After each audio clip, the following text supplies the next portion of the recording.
Muy buenas tardes para todos, ¿cómo andan? Bienvenidos a Fácil Desviarse.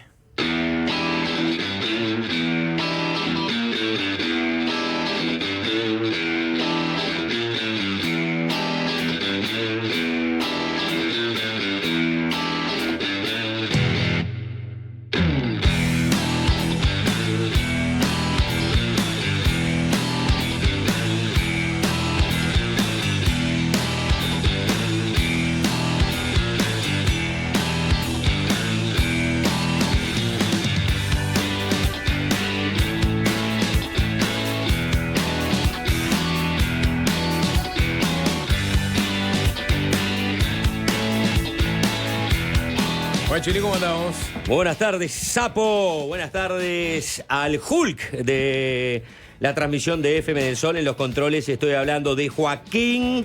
Buenas tardes para todos.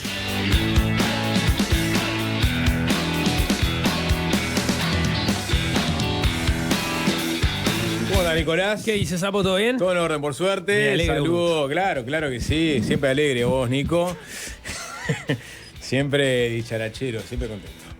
Voy a saludar a @uy qué macana, Maca Saavedra. Está otra sonrisa permanente del otro lado del vídeo. Y él, el hombre y el mito, la leyenda, @César Giacosa, el Switcher Master estrella de la transmisión espacial del canal de YouTube de FM del Sol. Está el Tanito haciendo los registros para las redes. Estamos todos. Buenas tardes.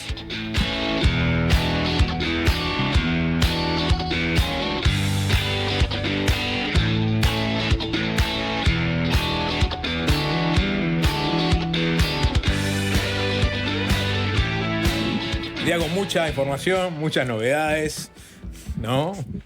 Una agenda cargada, repleta. Claro que sí. Hay de todo, Sapo. Hay de todo. Y la gente nos está esperando, que es lo más importante. Está Siempre. esperando del otro lado de la cámara. En la transmisión de YouTube, del otro lado de la frecuencia modulada, mientras viaja en auto, en bondi, en cualquier vehículo, nos está esperando, escuchando en su casa, en la computadora o en el celular. Nos está esperando nuestras voces, la información, está esperando nuestros comentarios, la opinión. Voy a saludar, Juanchi, me hiciste acordar. En mi mutualista, antes de ayer, mientras en barra acompañando a otra persona, esperando afuera, se me acerca una persona de 78 años, ¿no? Sí, un joven. Oriundo de la República de la Teja. Que me reconoció lábilmente, me dijo, vos estás en algo de los medios, ¿no? Ujú. Vos fuiste el que denunció un montón de bandas. Narcos. Narcos en televisión, ¿no? Eso creo que fue Valeria Superchi, no tiene la referencia tan clara. No, Valeria fue en el interior, las de Montevideo, que son las pesadas, fue. Aparte, fueron las nombres. Hay que ir a Todo, Guado. diste nombres. Yo te voy a decir una cosa, un abro, mapa, ¿no? abro Ubicación. Uy, tranquilo. el primer paréntesis de este programa. Hoy día muchas de esas bandas ya no existen y se convirtieron en otras. Bueno, hay bandas que vamos a hablar del tema seguridad. Sí, por eso. Hay bandas que han sido descabezadas y otras ocuparon su lugar. Hay bandas que descabezás y otros familiares ocupan su lugar. Exactamente. O sea que se mantienen las bandas. Pero bueno, Y hay bandas que permanecen. ¿qué te dijo No este ha sido señor? todo un trabajo de la política de seguridad, se han descabezado entre ellas también, ¿no? Sí, bueno. Algunos dicen El que es un trabajo ajuste de inteligente. cuentas. Es un trabajo de inteligencia también. No, dicen, no. Hacerlos pelear entre sí. Exacto. Es un trabajo de inteligencia. Sí, hay topos infiltrados. ¿Qué te dijo? este No, hombre de nada, porque me 78 hiciste acordar cuando saludaste a la gente en todos los formatos y en las plataformas en las que nos puede escuchar. Habló de muchos temas. Básicamente, digamos, vació toda hizo catarsis conmigo. Bien. Bien. Me gusta cuando pasa Bien. eso con Muy buena, un Yo te crack. voy a contar, a mí me pasó una ayer de noche también. Pero terminá la tuya. No, crack. Pero me dijo, yo tengo un prejuicio. Digo, ¿quién mira el canal de YouTube? La Barra Joven. La barra joven. La Barra sí. Joven. Sí. Dice, no, yo los veo por YouTube. Claro, ¿viste? No, yo lo veo por YouTube. Hoy la Vos tecnología la no, nueva no, pica, no- YouTube no es la discriminan nueva por pica. edad, ¿eh? No, exactamente. Yo te miro por YouTube. Te mira por YouTube. Saludo, entonces. Salud. Capaz que está ahí en este momento. Mirá, seguramente esté mirando, ¿no? En La Teja, en su casa. La Teja, sí. Tomando unos mates Una gran historia. vespertinos. Sí. Yo paré en una estación, Luis, si no me equivoco. ¿está? Y fui a cargar combustible. Me echaron el combustible correcto, no como en Argentina, que vieron que le echaron mal el combustible en auto y directamente explotó. ¿Lo prendieron? Hay imágenes, ¿no? Está la estación y de pronto ¡brum! Se prende todo fuego el auto. Pero no, acá los pisteros Los pisteros de Uruguay... Una vez le erraron con Graciela Bianchi. Sí, una vez. No sé si fue intencionada, ¿no? Sí. No sé si le erraron o hubo intención. Porque si hubo intención es que no le erran casi nunca. Y te voy a decir una cosa. El pistero en Uruguay... hay que estar orgulloso de los pisteros uruguayos. Hay que estar orgullosos. Porque ustedes conocen la anécdota mía, ¿no? Allá en ¿cómo se llama? El estado mexicano, Quintana Roo. Quintana Roo es donde está Playa del Carmen, donde está Cancún. Con doble O. Quintana Roo, ahí, vamos a decir, un estado pegado a Guatemala. Que bueno, es un estado muy turístico. Y los pisteros mexicanos te están permanentemente robando. Te hacen el cuento del tío, ¿viste? Vos le das un billete de 200, te dice, me diste uno de 20, entonces te devuelve uno de 20 rápidamente. Digo, ya le di uno de 20, entonces le das otro de 200. Ya te hicieron 400. Con eso vos le pones nafta, ¿no? O sea, le ibas a poner 200 y se te quedaron con 200, ponele. Y te hacen esa, y te hacen otras más. O sea, y a mí me lo habían avisado cuando alquilé el auto. Y caí, igual. Siendo avisado, caí igual. Me hicieron el cuento del tío y claro, y cuando salí vi que el auto no estaba ni siquiera tan cargado. Y claro, yo le di uno de 20, y volví. O sea, no acepté que me hubieran hecho la joda y volví a la estación. Y sí, bajé el auto así y les dije, me cagaron. Que sí, que no sé qué, no voy a invitar mexicanos. No, me cagaron, le digo. Me cagaron, ya sé que me hicieron todo.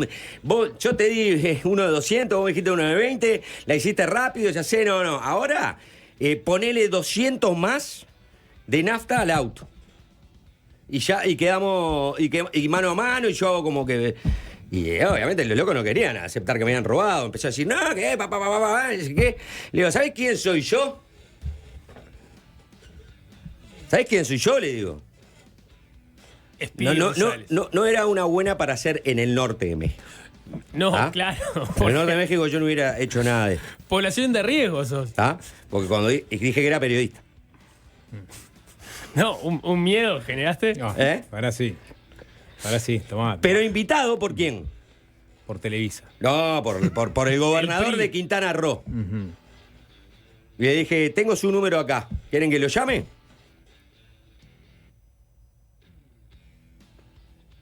¿Y?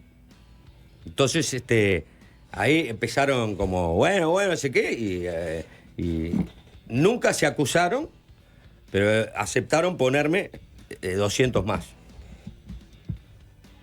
Y pusieron 200 más, está todo bien, quedamos así, y me fui. Porque mi mujer me decía, no vayas, ya está, por 200 mexicanos, caíste. No, pero no es 200 mexicanos. Es que me siento mal por haber caído cuando me avisaron. Ahora, en el norte de México no lo hubiera hecho, estoy aclarando. Uh-huh. En el norte de México, porque soy boludo tampoco. Ojo, capaz que me la jugué un poco también, en el sur de México no había que hacerlo. Pero, yo sabía que en el norte, si periodista, se te cae un cartel en la cabeza y morís, ¿no? Literalmente. Sí. Y metafóricamente. Me imagino que vos querés justamente contar esta anécdota para deslindar por completo de esos vicios que tienen en el norte. No, yo estaba en México diciendo, anda a cagar con estos hijos de puta, perdón el lenguaje, ¿no? Y hasta ahora, decía, la verdad, te avisan que te la hacen y te la hacen, o sea, siempre se la están haciendo. Siempre están haciendo lo mismo. Me habían avisado otra cosa. Cuidado, está con la policía rutera, o sea, la caminera, porque te van a parar y te van a coimear. Chao. Y yo estaba volviendo al aeropuerto, estábamos llegando tarde, nos habíamos pasado. Interpreté mal el GPS, me pasé.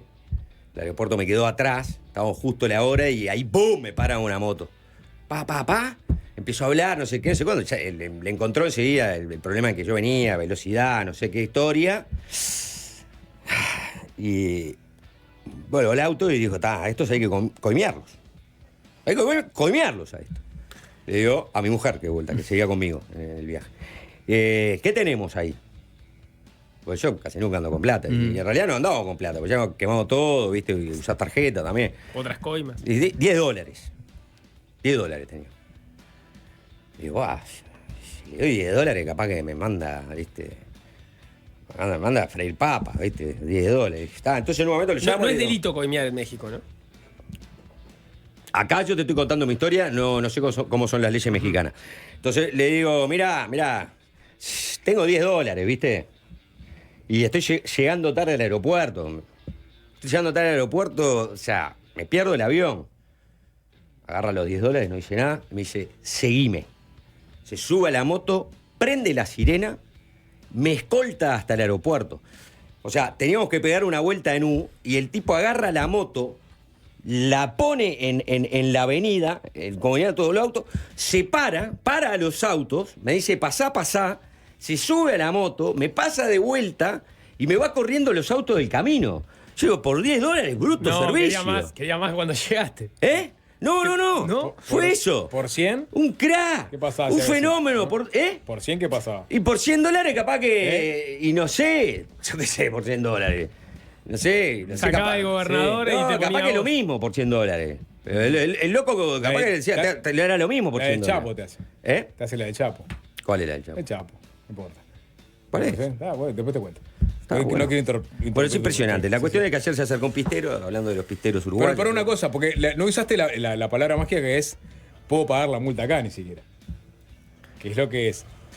Se estila cuando la gente va a Acá, comer, acá no hay eufemismos. No, acá es. No hay eufemismo. Acá hay 10. Acá es Eso lo es tengo. caretearla. Claro. Claro. Se puede pagar la multa acá. Lo que te toma va a como decir, una ofensa, capaz. Claro, vivís en sí. Uruguay. Claro, Esto claro. es México. Sí. Esto es México. ¿Cuánto tenés? Dale, 10 tengo. Perdón, le dije, tengo 10. Me da un poco, ¿viste? 10, capaz que era muy poco, yo qué sé. Pero está un servicio espectacular. Por $10 me llegué al aeropuerto como si fuera un narco, viejo. O un político. Sí. Que en México es. O un coimero. ¿Eh? O un coimero también. ¿Pero qué pasa? Quiero ¿vos querés qué? Usaste calificativos, soy narco. ¿no? No, pero pará, También. o sea, no me vas a aplicar una vara de la moral No. cuando estaba por perder un avión. o sea, no soy un coimero, soy un tipo que se ajustó al sistema de ellos. Bueno. En el sistema de ellos implica que vos tenés que dar una retribución específica, llamale como quiera. Vos tanteaste el sistema. Yo no tanteé, yo hice lo que el Tengo sistema... $10. Dijiste, tengo $10. Bueno, pero no hay una tarifa, ¿entendés? El No, loco por nos eso, sacó yo digo un tarifario y dice, no, mirá, Por eso, empieza ¿qué? a partir de $20. Tengo solo $10. ¿Qué puedo hacer con esto? Y te hizo todo esto. Una maravilla. ¿No? Por eso te digo. Claro. Si yo era con 100, capaz que me llevaba en moto todos los días a la playa. Bueno, Si hubiera tenido tiempo cuando estaba yendo, ¿no? Jet privado. Sí. O bueno, o me cargaba los bolsos, la Sí. valija. Lo que te voy a decir es que se acerca este pistero. Este pistero. Ayer de noche. Y dice, Juanchi, mirá acá, el compañero me dice, me está dando manija para que te hable de política. Y en realidad, él se estaba dando manija así solo, ¿no? Quería hablar de política. El compañero que no había nadie Sí. alrededor. Y dice, acá viene bastante seguido Michelini, que es de los míos, ¿eh? Es de los míos. Pero la verdad, yo le digo, viste, loco, no pueden ganar 300, 400 palos, mal la secretaria, mal la no sé qué, no sé cuánto, loco, tienen que vivir como vive el pueblo. Y el pueblo vive con 40, con 50, con menos. Entonces, ¿cómo me va a representar un tipo que no sabe lo que es llegar a fin de mes con el agua al cuello, tener que ir a comprar mortadela en vez de jamón? Y me planteó un clásico, que es si los políticos ganan mucha guita, si los legisladores ganan mucha guita. Y me pidió la opinión, me dijo, ¿y qué pensás? ¿Y qué pensás que yo le dije? No sé cuál es tu estado de situación sobre ¿Qué pensás que yo le dije, Nicolás? Flaco, eran 500 de súper. No, nunca haría eso. No, nunca haría eso. Tremendo mala onda. Sí, no, nunca haría eso. Son oyentes. Yo los cuido como oro. Cada oyente vale para mí. Vale, No, yo creo vale que- 20 minutos de conversación por más que esté llegando tarde a algún lugar. Yo creo que a vos. pasar a buscar a mi hijo. Yo creo que vos pensás que está relativamente bien que ganen lo que ganan, pero le seguiste el juego porque tampoco te ibas a poner a discutir. Estoy de acuerdo contigo, le dije. Claro. No que ganen 40 palos, le dije, pero parece que son un poco, pero tiene una tarea importante, son legisladores, ¿viste? Hacen las leyes del país. Pero por lo menos ganan la mitad. 200, o mucho. Está bien. El otro día, Horacio de Bruma estuvo el diputado Sí. acá que tiene este proyecto, Juanchi, para limitar el subsidio post legislatura, ¿no? O sea, vos no te renueva la banca, vos cobrás durante un año un subsidio. Era algo así el proyecto, o le estoy errando por completo, Nicolás. Sí. Sí. Y trajo el recibo que cobra el legislativo y era una buena plata, obviamente, ¿no? O sea, lo que pretende es que el subsidio del legislador que deja su banca sea igual el seguro de paro Que de exactamente. un trabajador Sí. común. Está bien. Un cambio. En parte Un cambio que- contempla el reclamo que hace este pistero. el pistero. De alguna forma, ¿no? Claro. Pero no va a lo sustancial que plantea el Pero, pistero, que es... ¿y usted qué piensa? No, yo antes. No, digo, ya lo discutimos con Horacio de Brum sobre el particular de. Ya tuvimos esta discusión, Juanchi, pero te la resumo. Con De Brum sobre ese punto particular, es vos necesitas incentivar a la gente para que entre en política. La De alguna gente, no, ya arrancaste mal, para mí. No. Vos necesitas ¿Qué? La gente son personas. brindar buenos salarios para que la política traiga a los mejores. No necesariamente los mejores. No. Yo estoy No, diciendo- bueno, después puede No, no ocurrir. vos Perdón, precisás- pero ¿puedo terminar mi razonamiento? Adelante. Porque, o sea, dije, vos necesitas incentivar a la gente para que entre en política. Para mí esa es la base. Hay múltiples formas, o sea, hay mucha gente que se incentiva sola porque entiende que la política es la mejor herramienta para hacer transformaciones, ¿no? Pero a veces no está dispuesta a hacer esa carrera que eventualmente te puede depositar en el Parlamento, ¿no? Y ahí brindarte un salario. Y otras que sí, pero si vos a esa zanahoria que puedes al final, que tiene que ver con la estabilidad económica, vos le rebajás el salario, quizás desalentás a algunas personas a seguir esa carrera. Nada más. Entonces, Bueno, por eso. Vos tenés que creo poner. que no está mal pagarle bien a los políticos y creo que cobran muy bien. Vos tenés que pensar A los diputados y senadores. en el mercado salarial y decir qué tipo de salario ofrezco yo para que personas competentes y capacitadas, formadas, estudiadas, elijan trabajar, por ejemplo, en el Estado y no elijan hacer una carrera privada, ¿no? Ahora, si vos me hablás de cargos muy técnicos de gestión de área del Estado, que vos necesitás personas muy preparadas y formadas, que sería lo mejor, y bueno, vos tenés que competir con los sueldos de los privados, que muchas veces es lo que no pasa. La gente no quiere dejar su actividad privada para pasarse a la política. Le pasa a todos los gobiernos, ¿no? Dicen, vos, me gustaría traer a este y a este para este cosa, y después le dicen, no, la verdad, yo meterme en política, para que me caguen a puteadas, para que me estén tirando mierda. Y encima, salir de la actividad privada para ganar mucho menos, me quedo acá tranquilo. Gracias, pero no te acepto. Ahora, en el mundo del legislativo, que es muy importante, al ser 130, yo creo que vos podés rebajar un poco el salario, porque en realidad termina siendo una representación de la sociedad uruguaya. Pero, ¿representa a la sociedad uruguaya si todos ganan 400 palos? Cuando vos tenés 700.000 personas que viven con 25.000 pesos. Y no hay tanta representación. Y digamos que para resolver temas son 130. Juanchi, pasan a ganar a partir de ese momento, pero capaz que antes de asumir su banca ganaban 25. 40. Y bueno, No, ¿y no. qué? Entonces, Eso. pero entonces pueden ganar Digo menos. que capaz que seguramente cuando fueron electos por primera vez, capaz para ser diputados, efectivamente, a nivel salarial, por ejemplo, estaban emparentados con muchas personas que ganan 40, 50 mil pesos. O sea, y perfectamente entendían los padeceres, por ejemplo. Estás loco, vos te convertís, con un sueldo de 400.000 te convertís en burgués en 2 semanas. Bueno, no, tampoco diría que todos los diputados de nuestro poder legislativo son unos burgueses conversos de una semana para otra. No lo creo. Y Vos conocé- vos nunca cobraste un fin de mes 400 lucas. Bueno, ¿Sabés lo que es? sí, seguramente te permita darte algunos lujos que no te das con 40 mil pesos, Eso es una obviedad. ¿no? Pero después que a vos te conviertas en un burgués, que desatiendas los reclamos de la gente, no, creo que no. Sí, porque no querés dejar el salario. Atender los reclamos de la gente porque sabés que los 400 te pesan. Puede ser. Preguntaba una persona, en realidad citaba a su abuela diciendo que la gasolina te hace crecer el pelo, le decía la abuela. ¿Vos sabés que la nafta te hace crecer el pelo? Porque dice, ¿alguna vez viste un pistero pelado? Estoy seguro que está lleno de pisteros pelados. Y vos sabés que. O sea, ¿alguna vez viste un estoy pistero pelado? Estoy seguro que está lleno de pisteros siento que- pelados. El de ayer O sea, no era pelado, por ejemplo. No. Tenía un frondoso pelo cano. Pero, o sea, Tiene que ver con no, la juventud también de los pisteros, capaz. Muchos son jóvenes. No, pero muchos son veteranos. Ahí, también. sí.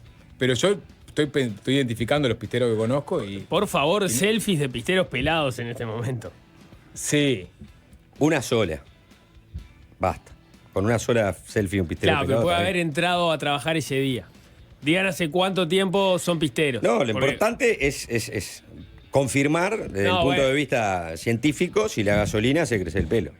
Claro, pero si es tu primer día como pistero. Pero además, el pistero no es que se baña en No, pero ya, nafta, ¿no? si ya sos pelado, cagaste. Yo creo que es, si vos tenés pelo y los gases, ¿no?, del combustible que están en el ambiente hacen que tu pelo se fortalezca, entonces no se te cae, permanece más tiempo en tu cabeza. Pero no desanda el proceso si ya sos pelado y llegaste como. No te hace crecer pelado el a pelo. la- Eso es lo que yo entendí de la afirmación. Parece que no, crecer el pelo no.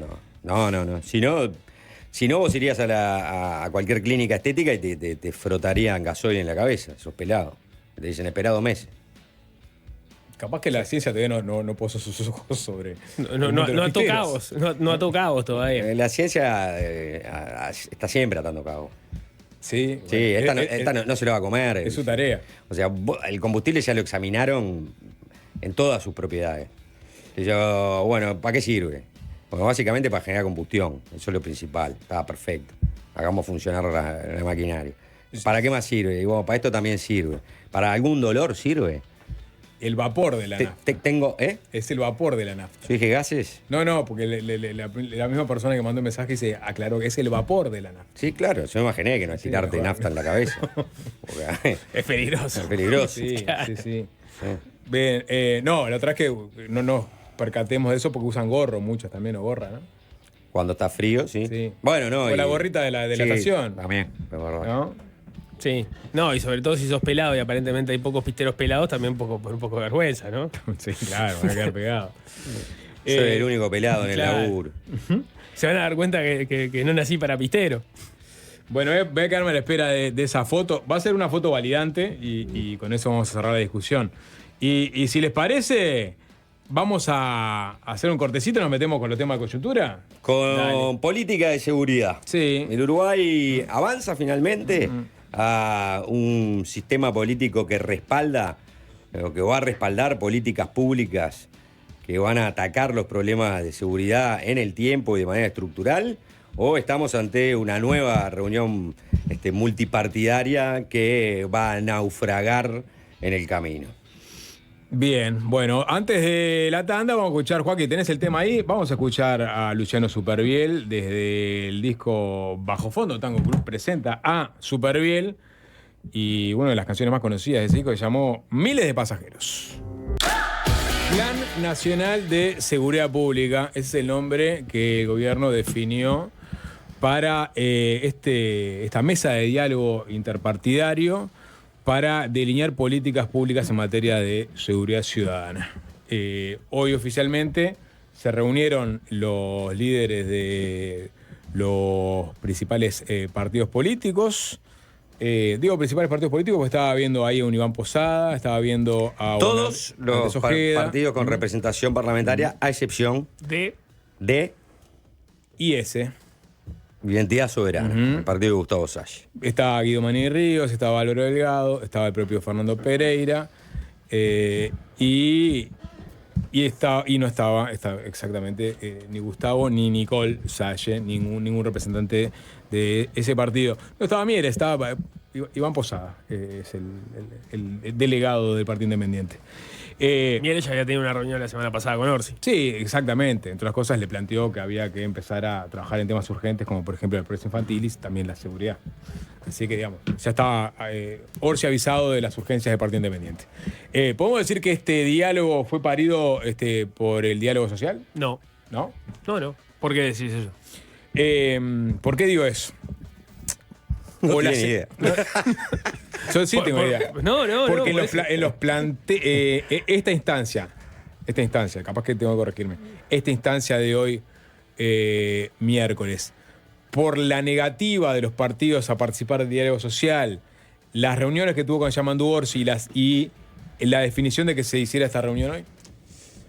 Bueno, sobre cuándo se agendó no lo sé, no tengo información al respecto. Bien. Lo que sí es verdad es que Negro ya había manejado hacía tiempo la idea de tener un encuentro de este tipo con los partidos políticos, ir hacia un diálogo multipartidario, y de hecho tanto lo había dicho que ya desde la oposición, por ejemplo, el exministro del Interior, Nicolás Martinelli, había empezado a quejarse de que cada una de las visitas que hacía Comisión Negro les hablaba de que les iba a llegar una invitación que no les terminaba de llegar. Y por ahí lo empezaron a apurar.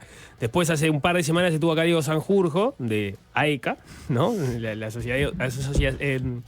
La Agencia de Estadística Criminal, o el Área de Estadística Criminal del Ministerio del Interior, y él había aclarado que parte del trabajo que se venía haciendo implicaba la elaboración de un informe diagnóstico del gobierno, del Ministerio del Interior, sobre el estado de situación de la seguridad pública, que iba a ser como el insumo disparador de este diálogo, que entiendo que es algo que se va a presentar en los próximos días cuando tenga lugar la primera reunión. El lunes va a oficial. haber un lanzamiento oficial del Ministerio del Interior.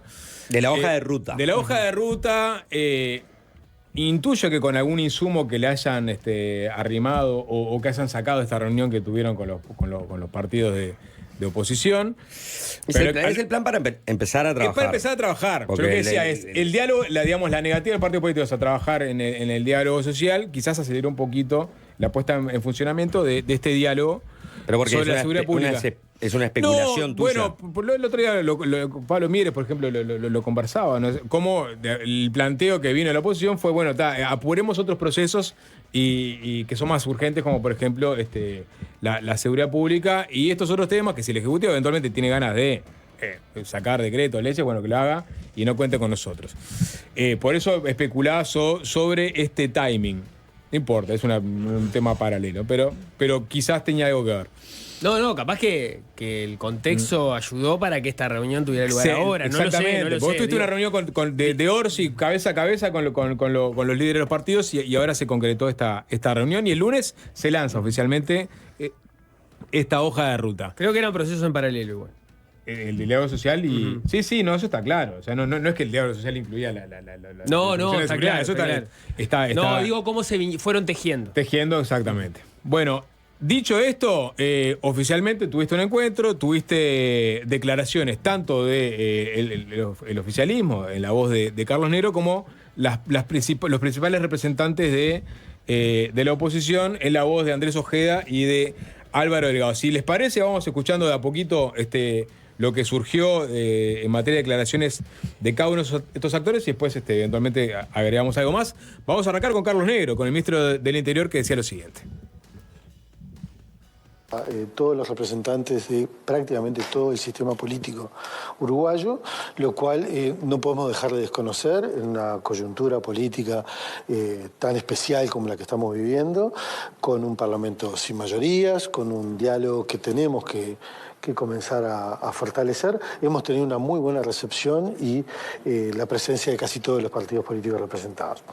Eso demuestra que el tema de la seguridad es un tema estructural que nos preocupa a todos, que nadie ha resuelto por separado y que por lo tanto, como hemos dicho, es momento de empezar a construirlo juntos, a ver si por fin tenemos resultados que sean evaluables y sean positivos en la gestión, en esta y en las que vienen. Esto no quiere decir de forma ninguna que el gobierno no esté trabajando incesantemente arriba de los problemas que nos aquejan y que son la urgencia del país. Ayer presentamos, en estas últimas horas, presentamos los números sobre criminalidad por el área de estadísticas del Ministerio del Interior y allí se demuestra claramente la labor policial y los resultados que está teniendo la labor de la policía. Por lo tanto, la coyuntura está atendida, está bajo la mira del Ministerio, es la preocupación cotidiana del Ministerio, pero también tenemos que prender las luces largas para que un plan de seguridad pública ayude a cambiar la pisada y tener resultados estructurales también que den respuesta a problemas que son estructurales. ¿Es un plan nuevo? ¿Es algo que ya se ha aplicado? ¿Es algo que sea nuevo que se va a aplicar en la región? Como bien quedó establecido en la mesa, es una idea o es una planificación inédita en el país porque parte de una base, de un diálogo con los partidos para la construcción de un programa a mediano y largo plazo, pero también que tiene su interlocutor también en otras organizaciones de la sociedad civil. Es decir, es de amplio espectro. Palabra de Carlos Negro de TV Ciudad en rueda de prensa a la salida de esta reunión con los cabezas de partidos o representantes de los partidos. Vamos a escuchar, si les parece, ahora a Andrés Ojeda. ¿Qué expectativas había con respecto a esta reunión? Y alguna crítica, si se quiere, que deslizó a la salida de este encuentro. Ninguna. Este mismo Frente Amplio, que hoy está pidiendo la colaboración del sistema para políticas de Estado, no apoyó ninguna de las políticas en su momento que hoy está implementando y que muchas fueron al propio programa de gobierno del Frente Amplio. Yo quiero decir que nosotros no borramos con el codo lo que escribimos con la mano. Yo reclamé la presencia del Frente en este mismo hall del Ministerio del Interior en el año 2023 y reclamé también hacer los cambios metodológicos que fueran necesarios para que el Frente firmara y no firmó nada. Yo lo que les puedo decir es que el Partido Colorado es un partido de coherencia y lo que dijimos en 2023 lo sostenemos hoy. Si hay cosas buenas para el país, las acompañaremos y si no son buenas, no las acompañaremos. Lo que no podemos hacer es legitimar el mientras, ¿de acuerdo? Esto no puede operar como un legitimador de la realidad, ¿no? Donde pasan las cosas y no, tranquilo que están todos los partidos trabajando en un plano. La responsabilidad de eso es lo que pasa y los resultados terribles que vemos en la tele todos los días son responsabilidad del gobierno, esté quien esté. Entonces, mientras se trabaja en un plan, no puede ser eso una excusa para tapar los titulares negativos en materia de seguridad pública. Con la fusta. Pasando alguna factura en relación a cómo se trató este tema en la última, ¿no? Convocatoria multipartidaria que hizo la administración política pasada. Claro, porque diálogos por la seguridad, diálogos multipartidarios, ha habido. Quizás la novedad, por lo menos como la plantea Carlos Negro, hay que ver si después la realidad termina confirmando esas expectativas, es que de acá surja algo más amplio, ¿no? Un gran plan nacional de seguridad pública. Pero encuentros ha habido, tuve la experiencia del gobierno pasada, tuve la experiencia anterior también en el gobierno de Tabaré Vázquez, que hubo reuniones en torre ejecutiva con todos los partidos. Experiencias que nunca tuvieron un consenso. Y avanzaron en la primera sí hubo. Claro. Eso es verdad, en la primera hubo. Pero no se avanzó mucho. No, porque se acordaron, digamos. El tema es. En la primera estamos hablando del año. Ahora no me fijé cuándo fue, pero fue en la segunda. No. En la segunda presidencia de Tabaré Vázquez hubo, si no recuerdo mal. No, convoca la administración Mujica con Larrañaga. O sea, Larrañaga es parte fundamental. Esos fueron los de educación, me parece. Wow.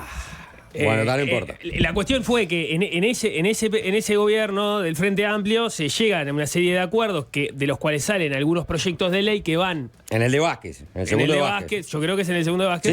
Sí, que van al Parlamento y no terminan siendo aprobados. Pero en los distintos casos se trata de acuerdos que son limitados. Si querés hablar de diálogos más amplios, no solo de seguridad, de educación al que hacía referencia, el acuerdo terminó siendo básicamente un doble voto para el presidente del CODICEN para destrabar algunas medidas. Claro, nada más que eso.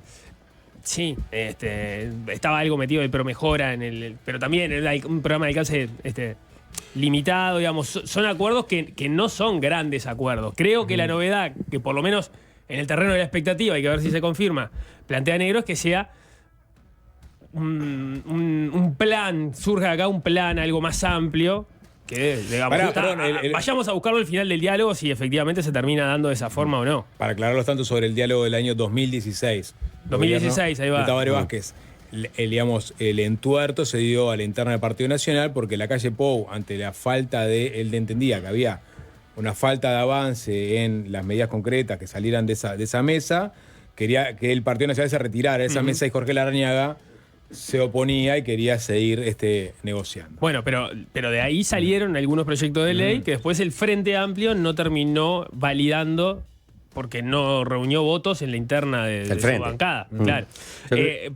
Pensando en, idas y vueltas del diálogo, porque está buena esa característica de Uruguay, de que haya diálogo, El tema es que la herramienta después termine rindiendo, porque si vos vas, te juntás todas las veces y después los acuerdos no terminan reflejando las expectativas iniciales, terminás en un problema. Pero iba a decir algo más que dijo Ojeda, que no apareció ahí, que menciona que el sociólogo Emiliano Rogido, del cual hemos hablado muchas veces, parte de las investigaciones que hizo en el periodo anterior, mencionó que parte de la expectativa estaba puesta en lograr un modelo que sea, digamos, el rival en la región al modelo Bukele en términos de seguridad. Aprovechar digamos, las características del... Eso lo estoy parafraseando a Ojeda en relación a lo que dijo Rogido en la reunión. O sea, un modelo que funcione bien y que no sea un modelo absolutamente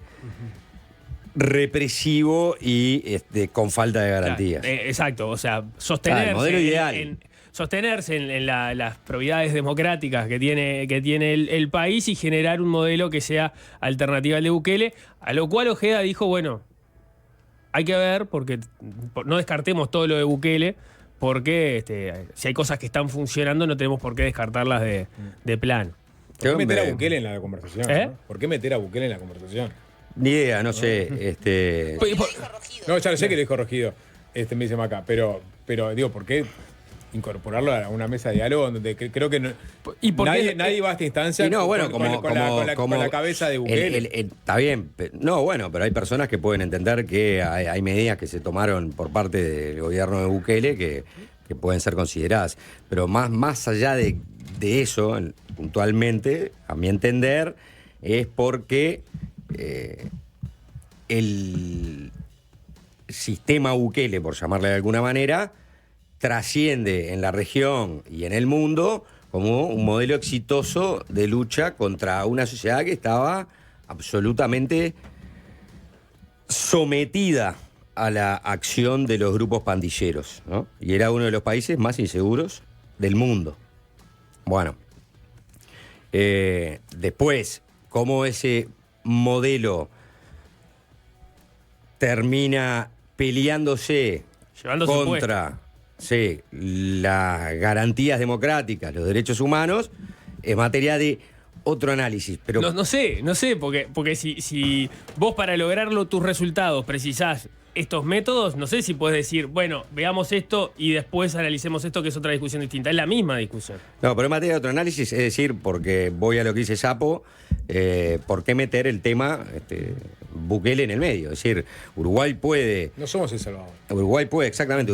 No somos El Salvador, pero tenemos un problema grande, de seguridad. Pero no somos El Salvador. Pará, déjame terminar, que nos está tapando la ola de hace rato. Entonces, en definitiva, se plantean, primero que nada, acá hay una convocatoria a todos los partidos políticos, porque entre otras cosas, después de mucho tiempo no existen mayorías. Es decir, pasamos de tener desde el año 2005 hasta ahora mayorías parlamentarias. Es decir, si vos planteás políticas públicas más allá del respaldo de todo el sistema político y de todos sus representantes, vos podés tomar acciones convertidas en leyes y aprobarlas teniendo mayoría, a no ser que alguna requiera de mayorías especiales y tengas que negociar. Pero hay una intención de hacer una convocatoria, hubo intención de hacer convocatoria, como aclaraba Nico, en el segundo gobierno de Vázquez, como la tuvo el gobierno de la calle, que generan un montón de expectativas, pero que después terminan naufragando.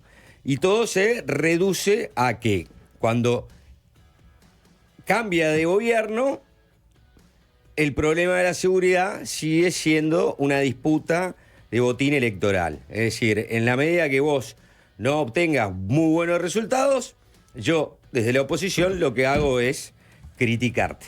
Entonces vos generás muchas expectativas en relación a la herramienta que vas a usar. ¿Cuál es la herramienta?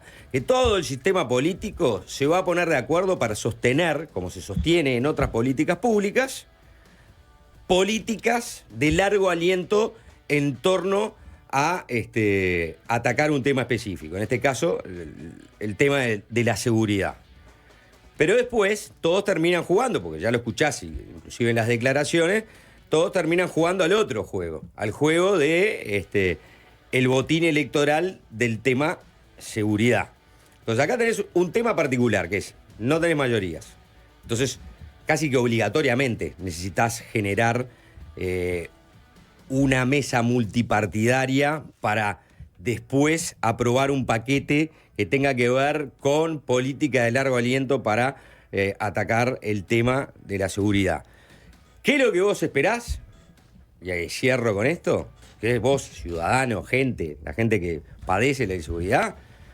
Que el sistema político, como dice Negro, Uruguay es un país maduro desde lo político, desde lo democrático. Bueno, si tan maduro es, deberían poder utilizar de una buena vez una herramienta que vienen diciendo que van a utilizar, ponerse de acuerdo, dejar el tema botín electoral de lado y plantear una serie de medidas que sean políticas de Estado, que le apoye todo el sistema político y que trate de abordar estructuralmente, como dice Negro, el tema de la seguridad.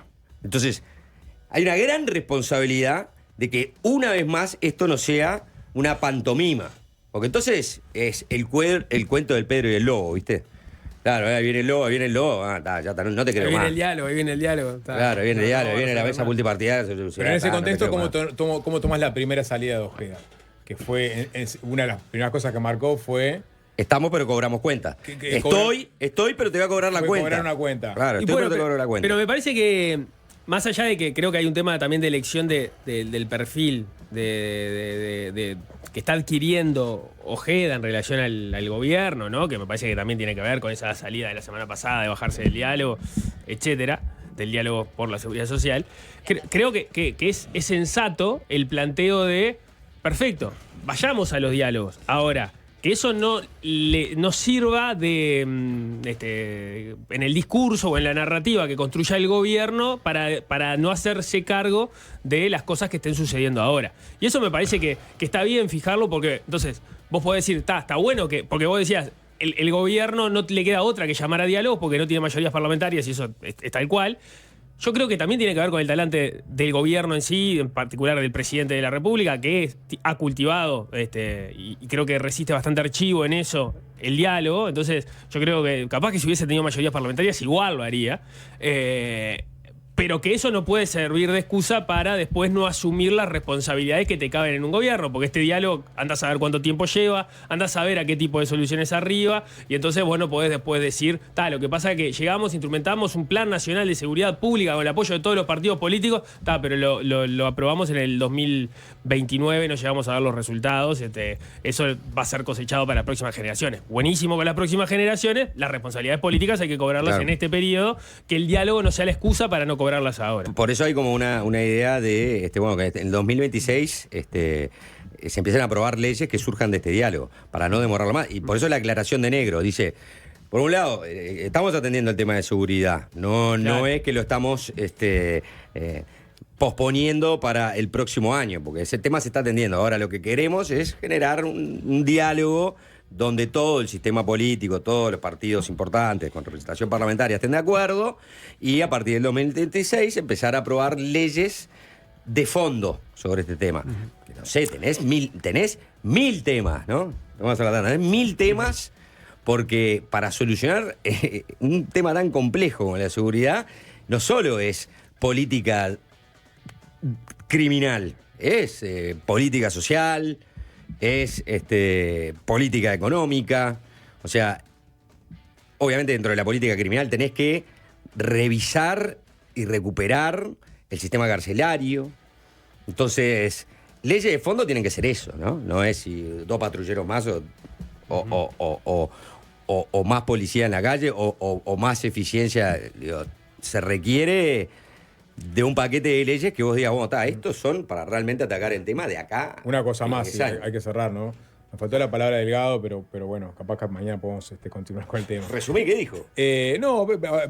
Sustancialmente valoró que esta instancia donde los partidos políticos aporten su idea. No, pero Ojeda dijo, muchas de las políticas que se implementaron en el gobierno pasado están siendo continuadas en este. Eso de alguna forma es una política de Estado también. O sea, cuánto más se puede innovar también en materia de seguridad sin atacar esas otras causas que generan a su vez violencia, marginalidad, que no tienen tanto que ver con las políticas punitivas o... ¿Y cuánto más se puede abordar sin tener unas políticas que sean políticas regionales. Sí, bueno, por eso, o sea, Bueno, ¿no? claro, sí. ¿a qué expectativa tenemos que ponerle a este diálogo sobre la seguridad? A eso voy. Sobre políticas puntuales en materia pero de seguridad yo- que atañen al Ministerio del Interior. Yo creo que la alusión a Bukele tiene que ver con eso de.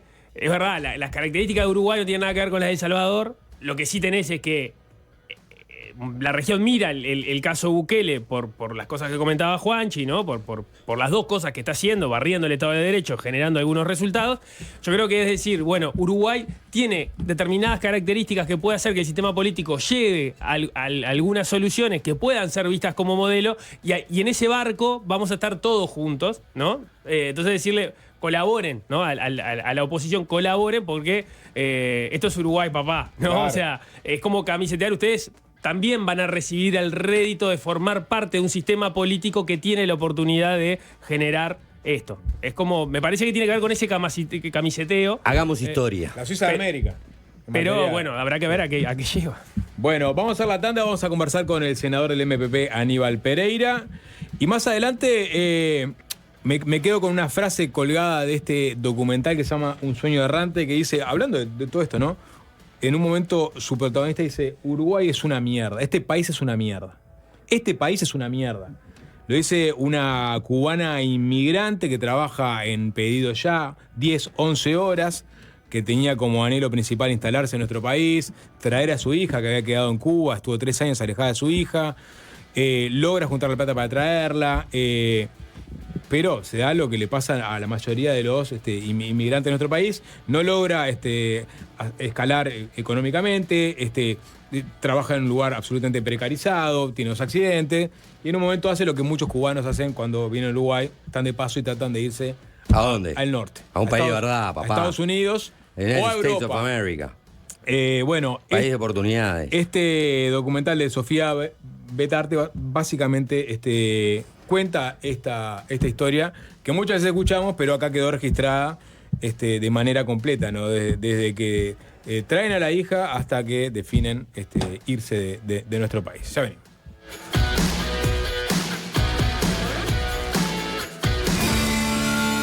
Fácil desviarse.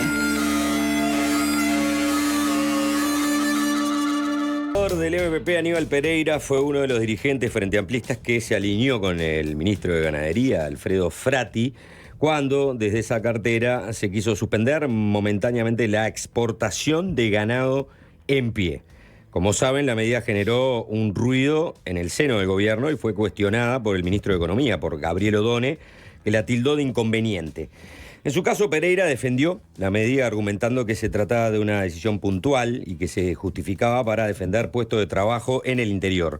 Bueno, para hablar de este y otros temas, recibimos en Fácil Desviarse a Aníbal Pereira. Bienvenido. Muchas gracias por estar acá. Gracias. Voy a arrancar por otro lado, por un tema puntual que tiene esta crónica. Voy un poco al arranque del programa. Yo planteé básicamente un reclamo que me hizo un pistero de una estación en la noche de ayer, que era por qué ganan tanto los legisladores en nuestro país, ¿no? Son representantes del pueblo, pero el pueblo vive con 40 palos y ganan 300, 400 mil pesos, ¿no? En la legislatura. Y lo ato a esto, que es una crónica de Nueva Radio de Lascano. De Lascano. Sí. La propuesta de declarar a Lascano como capital de arroz, o del arroz, mejor dicho, genera debate en el Senado. La iniciativa del senador Sebastián da Silva de designar a Lascano como capital del arroz fue mencionada en la última sesión de la Comisión de Ganadería, Agricultura y Pesca del Senado, y si bien despertó adhesiones, también generó debate por su sensibilidad regional.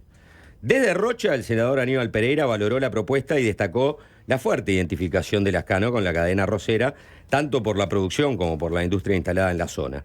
Sin embargo, advirtió que hay otras localidades que también reclaman protagonismo, como Cebollatí, que ya ostenta un cartel con ese título, además de Vergara, Rincón, Plácido Rosas y 33, esta última capital departamental. Ante esta diversidad de aspiraciones, el senador Daniel Cayani propuso estudiar la posibilidad de que la capital del arroz sea rotativa, como ocurre en otras áreas temáticas, para evitar disputas y permitir que distintas localidades puedan asumir ese reconocimiento simbólico en distintos momentos. Sigue la crónica. No voy a avanzar mucho más. Después dice el propio presidente de la comisión, Sebastián da Silva, informó que mantuvo conversaciones con el presidente de la Asociación de Cultivadores de Arroz, con Guillermo O'Brien, que le transmitió que el tema se va a definir en la asamblea de noviembre, ¿no? Entonces, uno ve estas disquisiciones que se producen en una comisión del Senado y dice, bueno, están discutiendo sobre una posible capital rotativa del arroz para no herir sensibilidades. 400 palos. ¿Qué piensa de esta discusión? Bien, en el Parlamento se discute de todo, porque es la caja donde se plantea de todo. Y hay gente que estas cosas le importa. Porque si un parlamentario plantea un proyecto de ley es porque atrás tiene instituciones, organizaciones. Y yo entiendo los dos razonamientos. El del pistero, el de que vive y tiene que hacer 2 laburos y trabajar 20 horas y decir y no me da, ¿no? Y también porque generalmente estos planteos surgen de las comunidades más pequeñas y de los pueblos que necesitan identificación. La identificación es parte de su vida. Hay pueblos que han perdido. En Montevideo nadie se alarma porque se cierra un cajero. En Palmita sí, porque tiene que hacer 30 kilómetros. Y tiene que ver con la forma de vida de esos lugares. Entonces, el Uruguay nos cuesta entender esa idiosincrasia, que no es lo mismo vivir en la frontera. ¿En Uruguay o en Montevideo? En Uruguay en general, ponernos en el lugar del otro, ¿no? Y en la zona metropolitana más, ¿no? Porque se hacen capaz que más invisibles las cosas. Pasa con los barrios, cada barrio tiene su fuerte identificación, ¿no? Acá en Montevideo, en la misma cuadra, probablemente haya gente que no se conozca. En el interior eso es imposible. Entonces, yo entiendo a aquel que escucha este debate y dice, pero está en el pedo. No tiene otra cosa para debatir con todo lo que nos pasa. Pero para esas instituciones o comisiones fomentos que te plantean, queremos esta referencia, ¿sabe por qué? Porque tener esta referencia generamos una vez en el año fiestas que generan fondos y recursos para todas las instituciones.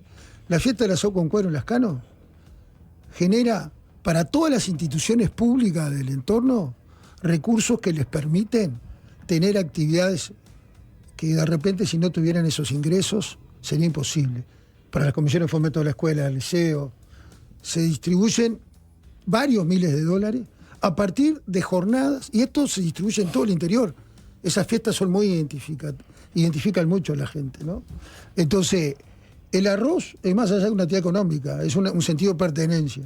Y todos los pueblos tienen esas cosas, ¿no? Entonces, basta ir a esa fiesta para entender ese arraigo. ¿Y qué está ganando por el momento? ¿La rotatividad o...? No, la rotatividad no lo planteó el senador Daniel Cayani, fue Daniel Camí. Cayani no integra la comisión. Digo por si está escuchando y se me comió un garrón. Está... sí. La crónica tiene un error, entonces. Tiene un error. Tiene un error. Es la Comisión de Ganadería, Agricultura y Pesca que está analizando los asuntos previos de la comisión. Es en la última reunión de la comisión. Y ese planteo surge a partir de una carta de la Asociación de Cultivadores de Arroz. Y si la Asociación de Cultivadores de Arroz incorpora el tema en su asamblea anual, es porque le da cierta valoración. Claro. Y es importante verlo de ese lugar. Y por eso digo, obviamente, el que está escuchando una crónica y ve esa información y dice, bueno, ¿y por qué pierden el tiempo tratando esto? Y es entendible que alguien que tenga dificultades del día a día pueda calentarse con esa Alguien cosa. de la capital puede decir, mirá la discusión del espejo que están teniendo. Sí. Alguien que está en Lascano Le puedo asegurar puede que decir, mirá, están tomando en cuenta es eso. las discusiones sobre nuestra identidad. Entiendo el planteo. Ese sentido de pertenencia que pasa en los barrios de Montevideo, ¿no? Con los clubes de barrio, con la murga, con el candombe. No, y se materializan los festivales que se hacen, Exacto. que son en el Santoral, en San Bautista. La fiesta de pollo que a la se gallina. pidan. Sí, sí. Entonces dice, como hay una fiesta del, yo qué sé, el cordero pesado. Identifica la región, el Esa trabajo. buena, esa es en Florida, ¿no? La del Cordero Esa Pesado. es en Cordero Pesado, Sarandí del Sí, creo que es en Durán. En Sarandí, sí. Sí. Sí. Yendo a los temas departamentales, ¿no? Justamente. Este es un tema de discusión, bueno, que tiene que ver hacia la interna de un departamento, también hacia un departamento lindero, es decir, bueno, por ejemplo, dónde ubicamos, si tenemos que ubicar la capital del arroz. ¿Qué evaluación hace de su derrota con Alejo Umpierres, el intendente del Partido Nacional, que volvió a ganar la elección departamental? ¿Qué fue lo que hizo mal? ¿Qué fue lo que no le permitió volver a la intendencia? ¿Qué hizo bien el Partido Nacional en el departamento como para renovar la confianza? Es así. O sea, siempre hay más de un factor, tanto para una derrota como para un... Lo que pasa es que los triunfos electorales no te llevan a analizar a veces lo que tienes que analizar. Y los traspiés sí, ¿no? Claramente, el Frente Amplio llegó a un proceso de octubre y noviembre que entendió la clave de su derrota en 2019. No se quedó en la discusión retórica y entendió en el territorio y en la gente las claves.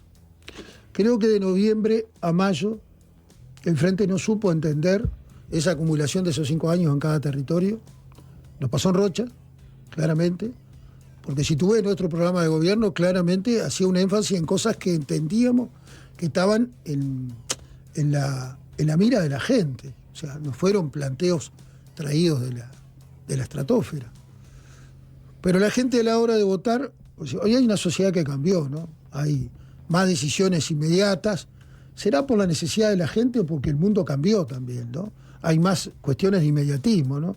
Y claramente en el interior, en su conjunto, el tema eje central es el trabajo, ¿no? Entonces, nosotros hicimos un planteo en el cual decíamos, queremos que hay que ir por un trabajo que prestigie mejor el trabajador, etcétera, etcétera, etcétera. La articulación de política nacional en el territorio, y el gobierno que sigue gobernando planteó, bueno, amplió la cantidad de trabajos, digamos, que se generaron todos tercerizados. Por ejemplo, los jornales solidarios quedaron acotados, pero los retomó el gobierno departamental como tal, ¿no? Hubo otras cuestiones puntuales de contratos puntuales con empresas que contrataban gente por trabajo de salarios básicos. O sea, lo que termina moviendo más la aguja es el tema del empleo. El tema del trabajo y la inmediatez de conseguir trabajo. Vos podés entender que en Río Negro... Ese fue un rol. En Río Negro, más allá de las desavenencias internas del Partido Nacional, ponele, el trabajo claramente, con la afectación que tuvo la diferencia cambiaria con Argentina durante buena parte de la... Bueno, en Salto pasó lo mismo. En Salto sí. El litoral fue el más... ahí te muestra que el trabajo es clave a la hora de definir departamental. Cada departamento y cada pueblo tiene su particularidad, ¿no? Y claramente en Río Negro se da un factor de división del partido gobernante, no se logra acumular la coalición, el Partido Colorado saca una buena cantidad de votos, que no sucedió en Rocha, ¿no? Y igual que en La Valleja, ¿no? La Valleja se ganó por 95 votos. Claramente el hecho de tener la división interna y no acordar candidatura llevó a que el Frente pudiera ganar. También el Frente hizo cosas bien que en otros departamentos de repente no las pudo entender, ¿no? Y claramente tanto en La Valleja como en Río Negro los candidatos generaban. Al Frente en el interior le cuesta generar referencia. Nosotros somos una construcción históricamente colectiva, ¿no? Nuestros orígenes son construcciones colectivas, el funcionamiento orgánico del Frente Amplio, de los partidos que integran el Frente Amplio. Y en el interior hay otra lógica muy vinculada a las referencias. Y nosotros tenemos militantes y referentes, y a veces el Frente le cuesta poner en valor esos referentes y esos militantes sociales, políticos, en la cancha, ¿no? Bien, lo decía Juanchi al arranque, ¿no? Y eventualmente fue uno de los temas de discusión de las últimas semanas, esta decisión del Ministerio de Ganadería de suspender momentáneamente la exportación de ganado en pie para faena. Que tuvo defensas más acaloradas, menos acaloradas, según el interlocutor dentro del partido gobierno. Y en el caso de Aníbal Pereira, podemos decir que fue una de las personas que más se alineó con la defensa que hizo el ministro de Ganadería, Frati. Podemos profundizar un poquito en esa idea, en esa medida. Después discutimos un poco sobre cómo evolucionó ese anuncio y en qué está hoy. Pero ¿Por qué estaría bien limitar el ganado en pie? Bien. Ahí hay una precisión que es importante. Lo que se plantea fue una suspensión momentánea de la exportación de ganado en pie para faena. Sí. Porque en el debate, en el Parlamento, cuando se discutió la rendición de cuentas, hubo senadores que, yo creo que todos nos podemos equivocar, pero si tú lees la versión taquigráfica, decía la exportación de ternero, de vaquillona, no. No, yo lo puntualicé recién, para faena y creo que quedó ganado bastante claro. para faena. Sí. Ahora, mientras nosotros estamos hablando, hay un barco que está yendo para Turquía, con ternero y vaquillona. O sea, las habilitaciones anteriores a esta resolución. Sí, claro. Pero esta resolución no afecta ternero y vaquillona. No lo afecta. No. Ganado que está prácticamente pronto para ir a frigorífico. Frigorífico afuera. Y ahí el ministro de Ganadería lo que pone en el centro, ¿no? Fue que hay una realidad que es que tú tienes frigoríficos parados, son 6.000 trabajadores en seguro de paro. Claramente, la capacidad que hoy tiene más para faenar los frigoríficos son 15.000 cabezas por semana, más o menos, ¿no? Y la exportación está en 25.000, aproximadamente 25.000. 22, 25.000, se podría calcular en 40 si seguimos Exacto. En este Al finalizar el año año. lineal, pero capaz que no. El ministro lo que plantea es, ojo con esta situación, se va a duplicar. Y si esa es la tendencia, podemos tener un problema, porque hoy, si nosotros podemos seguir generando, si tenemos capacidad ociosa, tenemos que tratar de llevar la rueda para que eso se faene. ¿Y por qué digo esto? Yo no sé, ustedes leen todas las actas. Si ven las actas unos días antes en el Parlamento, se votó un seguro de paro del frigorífico Rosario. Un frigorífico que compraron capitales chinos en Colonia. Y se votó la extensión del seguro de paro. Yo les sugiero, no les aconsejo, les sugiero si pueden, lean el debate en diputados y en Senado.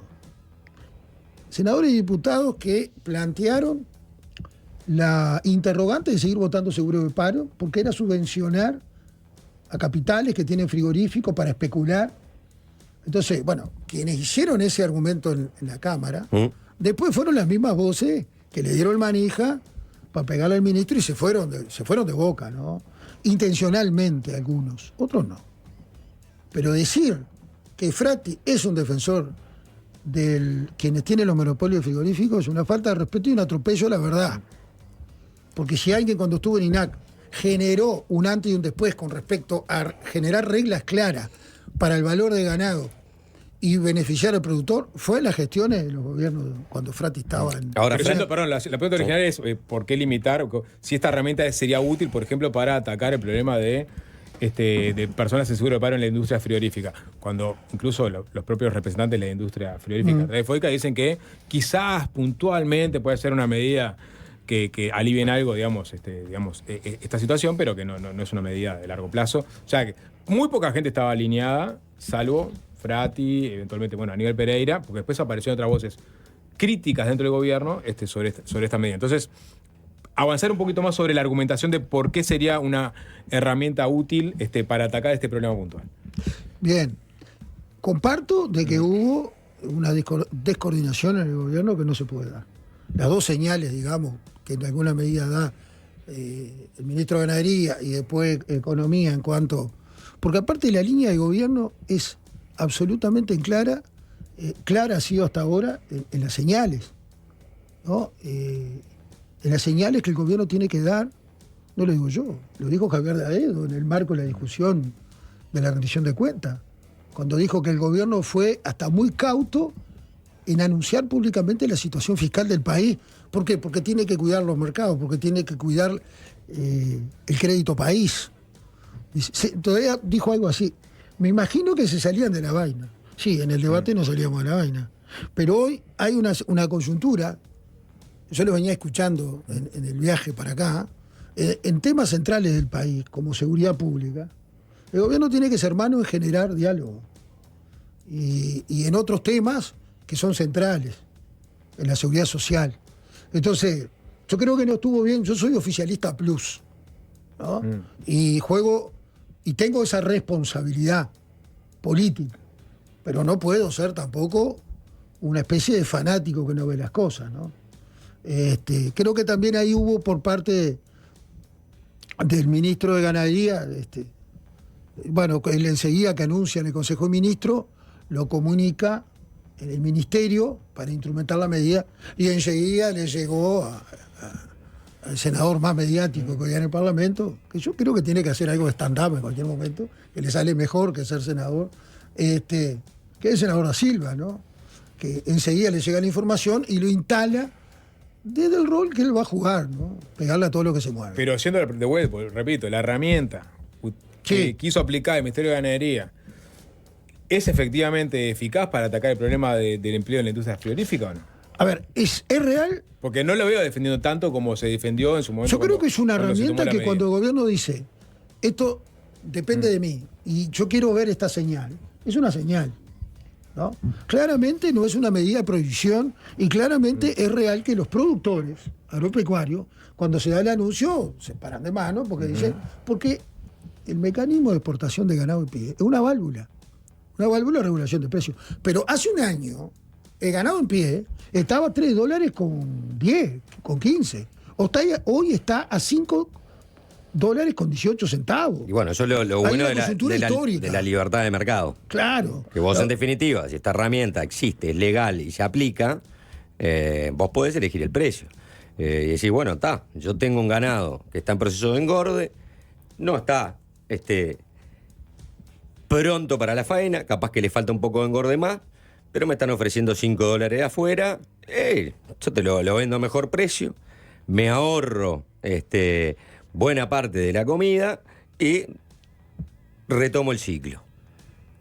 Ahora, yo productor, estoy por concretar ese negocio y el gobierno dice, no, suspendemos momentáneamente la exportación de ganado en pie para faena, me está cambiando las reglas de un juego, de una inversión que yo empecé a hacer hace meses atrás y que conseguí un muy buen precio, y en la libertad que tengo de venderle a quien yo quiera, o al frigorífico acá, o al que lo vaya a faenar en otro país, lo hago. Entonces, por eso un poco la pregunta que hacía Sapo, es decir, la decisión de prohibir momentáneamente la exportación del ganado en pie, ¿ataca un problema de empleo o genera otro tipo de problemas que son la incertidumbre sobre reglas del juego, la incertidumbre sobre la inversión y la mala señal que se le da justamente a los mercados? Es decir,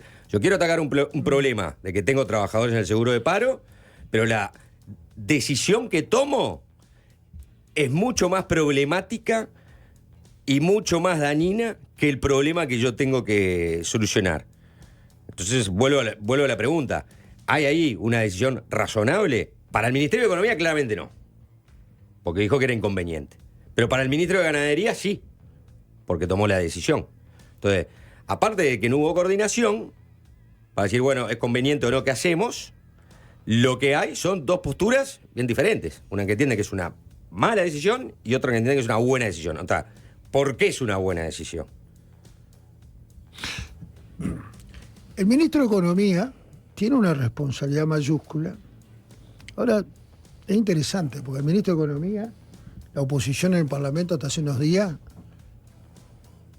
era franco de cuestionamiento duro, pero ahora parece que es el ídolo, el referente de toda la oposición parlamentaria, por lo menos. Porque ha demostrado una coherencia y un planteo muy claro en materia del rumbo del país. Y él lo ha dicho. Lo dijo también con respecto al tema de la compra de María Dolores. No está dentro de las prioridades, pero está en el plan de gobierno. ¿Por qué? ¿Y por qué plantea eso? Porque claramente él tiene la gran responsabilidad del equilibrio fiscal. Que por ahí con la rendición de cuentas no fue de artículo único, ¿no? Hubo que aumentar el tope de gasto para poder tener un presupuesto que ataque las prioridades que el Frente Amplio se comprometió para hacer gobierno, ¿no? Ahora, ONASPU está planteando el tema del 3%, todas estas cuestiones que son razonables porque son parte de los compromisos y hay sectores que... Claro, la posición que no de esperan. Economía parece clara, pero al día de hoy, y sabiendo las cartas que jugó Economía sobre este asunto en particular, que es entender que es inconveniente la definición de suspender momentáneamente el ganado en pie. ¿Cuáles son los argumentos para contrarrestar la opinión de economía? Es decir, ¿cuáles son los... tú mismo defendiste la decisión de Frati. Bueno, sí. Yo veo que la decisión de economía, por X razón, sea para el equilibrio fiscal, sea para la señal, para los mercados, sea para lo que sea, porque yo me imagino que economía tiene la misma sensibilidad, porque el tema del empleo también le atañe a economía. Entonces, teniendo la misma sensibilidad que cualquier otro integrante del gobierno, dice, no, esto es una mala decisión, porque con esto es peor, básicamente, el remedio que la enfermedad. Entonces, qué buenos argumentos hay para decirle a O'Donnell, no, te estás equivocando, mirá que... Y ahí le cedo la palabra a Aníbal Pereira. Claro, porque aparte de seguro de paro, y la extensión de seguro de paro implica, yo tengo las cifras, ahora no las recuerdo, varios millones de dólares, ¿no? Que también salen de la misma bolsa de renta general. Entonces, la búsqueda de equilibrio a veces tiene que tener decisiones. Yo sigo entendiendo que la forma, el fondo en el cual Ganadería plantea la necesidad de dar esa señal de suspensión, no de la obligatoriedad de la... ¿no? Es por esas razones. Cuando decís señal, porque Ahora, ahí me quedo, la señal que genera. ¿Qué genera? Yo estoy dando esta señal, el Ministerio de Ganadería da esta señal. Parte del elenco de gobierno... No, está diciendo, señal yo estoy viendo este fenómeno que me interesa verlo de equilibrio, que el precio se mantenga, que no caiga para el productor, pero que la gente no se aumente la cantidad de gente de seguro de paro. Esa es la señal que quieren darle con esta decisión. Porque también está la discusión. Miren lo que pasó con el arroz. Esa es otra discusión que se da con el arroz. Pero no nos desviemos de No me desvío. Sí quiero contestarte. Yo voy a la ganadería porque, entre otras cosas, hablando no solo con productores, sino también con gente del FOICA, obviamente. Sí. Decían, bueno, está bien. Vos en este momento le agrandás la bolsa de materia prima, el ganado, a la industria frigorífica del país. ¿Por qué? Y bueno, porque no permitís que se vayan vacas para ganado, para faenar, que se va a quedar acá. Bien, le agrandás la bolsa. Esa bolsa principalmente la va a chupar los grandes frigoríficos. Y después quedará, obviamente, para otro frigorífico de menor porte, donde está más el problema del empleo y de la gente del seguro de paro, que puede ser una solución poco eficaz. O sea, porque pueden retomarse algunos empleos muy coyunturalmente y después volver a tener el mismo problema de empleo. Entonces, por eso vuelvo a la parte de la pregunta en la que si el remedio no es peor que la enfermedad. Quiero contestarte directamente lo de la incertidumbre, ¿no? Si eso hubiera generado incertidumbre, ya hubiera salpicado, porque hace 10 días del anuncio. ¿No?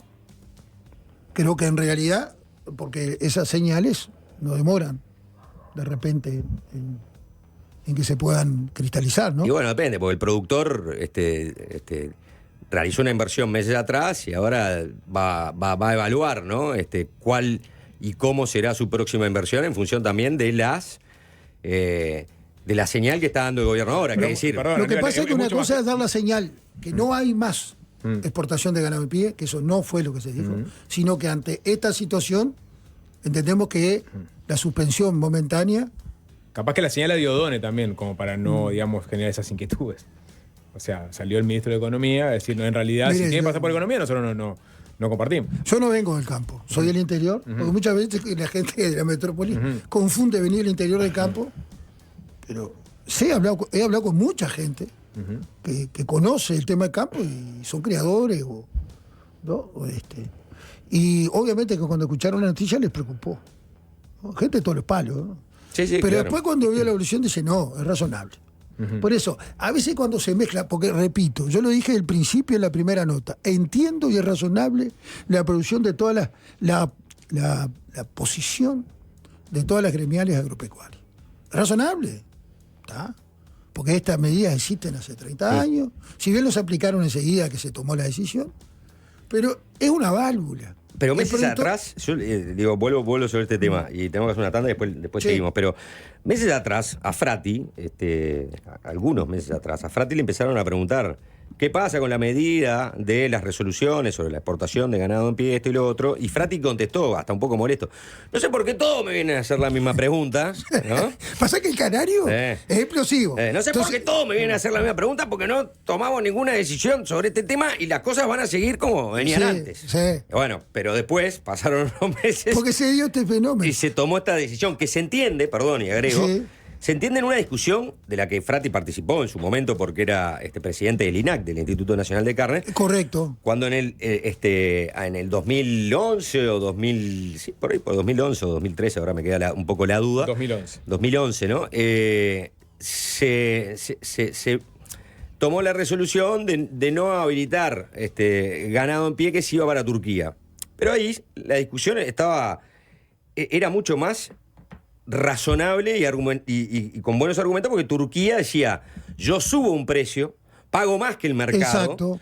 pero lo que pago es porque yo quiero instalar una industria frigorífica. Exactamente. Entonces lo que estoy haciendo es subsidiar empleo en Turquía para generar una Que le industria sale frigorífica. carísimo, ¿no? Claro, pero lo paga y lo puede Sí, pagar. sí. Entonces ahí Uruguay dijo, no, pará, esto es lo mismo que dumping. O sea que estamos jugándole, no le estamos jugando limpio a la industria local. Y se detuvo. Pero acá no hay elementos que sean similares a aquella situación. Acá hay como una decisión de mercado. Bueno, en este momento hay alguien que necesita ganado para faenear, paga 5. Y dale, yo te vendo, por 5 te vendo porque a mí me sirve. Entonces, entiendo que el Ministerio de Economía supo discriminar las situaciones y dijo, no, ahora no hay una situación similar a aquella, esto está mal. No sé si fue tan así. Yo creo que después, repito, que se plantea el tema, claramente tomó otro color. Acá hay gente que tiene su obsesión de tirar ministros toda la semana. ¿Está? Entonces cualquier argumento le va a servir. Porque se da una contradicción increíble. Este país es maravilloso.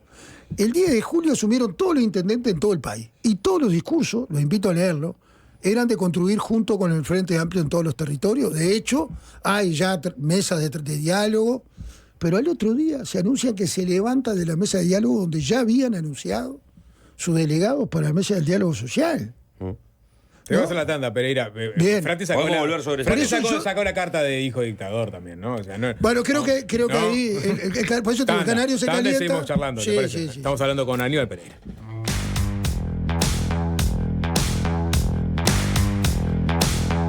Seguimos conversando con el senador del Frente Amplio, Aníbal Pereira.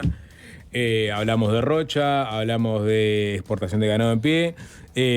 Uno de los episodios, digamos, que mayor ruido político generó fue la decisión del gobierno de comprar estas hectáreas para colonización, anunciadas en pleno proceso fúnebre de José Mujica por el propio secretario de Presidencia. Las protestas airadas de la oposición con respecto a esta decisión. Es verdad que está dentro del programa del Frente Amplio, ¿no? Esta idea de ampliar las hectáreas que tiene en su propiedad colonización, pero ¿por qué es tan relevante para el gobierno, en particular para el MPP? Bien. Está dentro del programa y las prioridades del gobierno, ¿no? Adquirir 25.000 hectáreas, priorizando la lechería, ¿no? Y la producción familiar. Es una decisión de compromiso del gobierno, que como toda decisión de gobierno que está dentro de las 63 medidas, tú tienes que encaminar en los 5 años la decisión de hacerlo. Surge porque uno de los mecanismos de compra que tiene es la opción de preferencia que le da el artículo 35 de la ley 11.029, que después tiene otras leyes modificativas, pero que básicamente eso se aplica que cuando en el mercado alguien vende, pone a la venta más de 500 hectáreas índice cuñada 100, esa transacción económica, dos personas dicen, te lo vendo a tanto, bárbaro, cuando ajusta el negocio, va a colonización. Y colonización tiene 20 días para opcionar por la preferencia o no. En este caso, dio la estancia, es más, ya tenían información por las gremiales lecheras, porque están en medio de la cuenca lechera. La lechería claramente es una de las acciones, es una de las digamos, actividades agropecuarias necesarias a fortalecer, porque hoy la industria tiene un problema de necesidad de mayor cantidad de leche y producir más. Entonces, ahí, claramente, en ese plazo, colonización en todas sus áreas hace todos los análisis y dice no es favorable. Lo conocimos perfectamente el proceso, lo discutimos, lo debatimos, lo recontradebatimos. La pregunta viene a colación de que el propio ministro de O'Donnell de vuelta ha dicho que no está dentro ni siquiera de las 10 prioridades económicas de este gobierno en materia presupuestal. O'Donnell es claro, lo que dice que él tiene prioridades, todo el tema de primera infancia, etcétera, etcétera, pero que está dentro del plan de gobierno. O sea, a mí me dicen, yo tengo que sacar el plan... No, pero surge esta situación, está dentro de las prioridades del gobierno y fue lo que se generó, ¿no? O sea, lo que pasa es que acá después, algo similar a lo que se da con el debate de la exportación de ganado de pie, hay una intencionalidad. Con el tema de ganado de pie, la intencionalidad se centró en querer instalar que el ministro quiere favorecer algo y lo quiere sacar. Con respecto al tema de María Dolores, desde el principio, si nosotros vemos todo el proceso, que ustedes lo tienen bien claro porque lo siguieron todo. ¿Ustedes se acuerdan cómo se instaló? Otra vez, ¿no? El anunciador serial de interpelaciones fracasadas. Pero ahí se instaló Alejandro Sánchez de una forma bastante, no sé si pintoresca la palabra, pero justamente. Sánchez comunicó eso. Pero lo comunicó, si no me acuerdo mal, fue en la entrada de la CLMPP. Fue en la CLMPP, mientras pasaba el cajón de Mujica, Sí. es decir, como diciendo es una bandera del MPP y lo anuncio acá simbólicamente porque a nosotros nos importa mucho. O sea que Sánchez generó el clima para que después viniera Da Silva y montara eventualmente también el tinglado. Da Silva ya tenía la información como la teníamos todos, ¿no? Porque ya había sido tratado en el directorio del Instituto de Colonización. Eso fue un detonante para llevar, digamos, la corriente para otro lado, mostrar un video con piscinas y cuestiones. O sea, acá hay un objetivo claro que quieren hacer caer la compra. Sigue siendo eso el objetivo para vos. Ese es el objetivo. Y si tú ves todos los argumentos, todo el proceso muy sólido en cuanto a defender el proceso, tanto por la legalidad como por la oportunidad. Porque las observaciones del Tribunal de Cuentas, la observación más pesada que hace el tribunal es la que hace referencia a la compra directa, que no es una compra directa, que hay informes jurídicos potentes, tanto de la propia colonización, de la jurídica, como de externos estudios que se contrataron, o de todo lo que es el historial de colonización en la intervención de compra de tierra. Entonces, por eso creo que acá ya está llamado el instituto, seguramente la semana que viene, porque en estos días va a volver a analizar el directorio del Instituto de Colonización lo que son las observaciones del Tribunal de Cuentas. Probablemente las levante, porque tiene toda la información jurídica para hacerlo. Y probablemente se vote 4-5 y se termina el debate. Bien. Tenemos que dejarla por acá, Aníbal Pereira. ¿Seguimos charlando de la próxima? Sí. ¿Sí? Como quieran. Sí. Me puse a buscar una pregunta que Tenemos quería que cerrar, hacer. tenemos que cerrar. Sí, no. Pero no la encontraste. La encontré, pero tal, me queda para la próxima. No pasa nada. Va a haber No te prometo contestarla en 5 segundos. No, con más tiempo. Gracias. Arriba, gracias. En el programa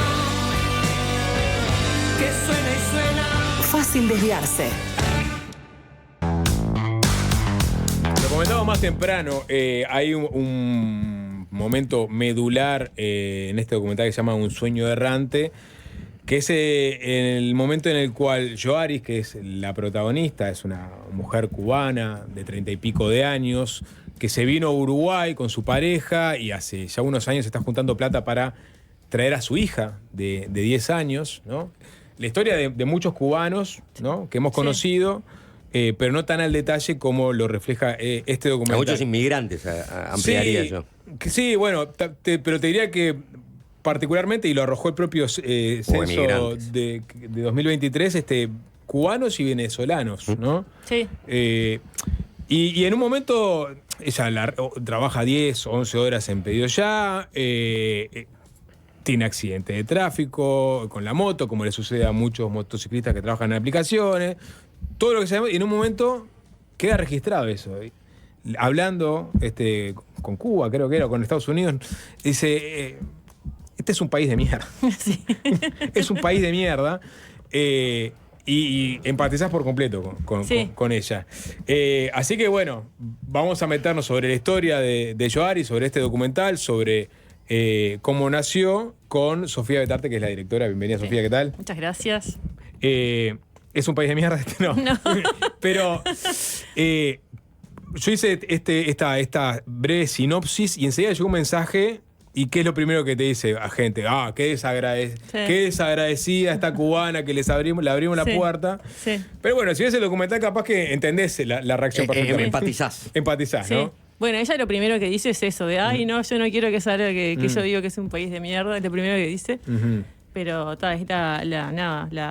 capaz que la falta de perspectiva lo que la lleva ahí en ese momento a decir que es un país de mierda, que muchos lo decimos muchas veces, ¿no? Para mí la frase es buenísima, porque lo que debería interpelarnos es a nosotros. O sea, que una persona que emigra y encuentra que acá es muy difícil, ¿no?, poder avanzar, hacer las cosas, diga esa frase y bueno, te deja pensando, ¿no? Y claramente no es por desagradecida, es por cómo vivió la situación.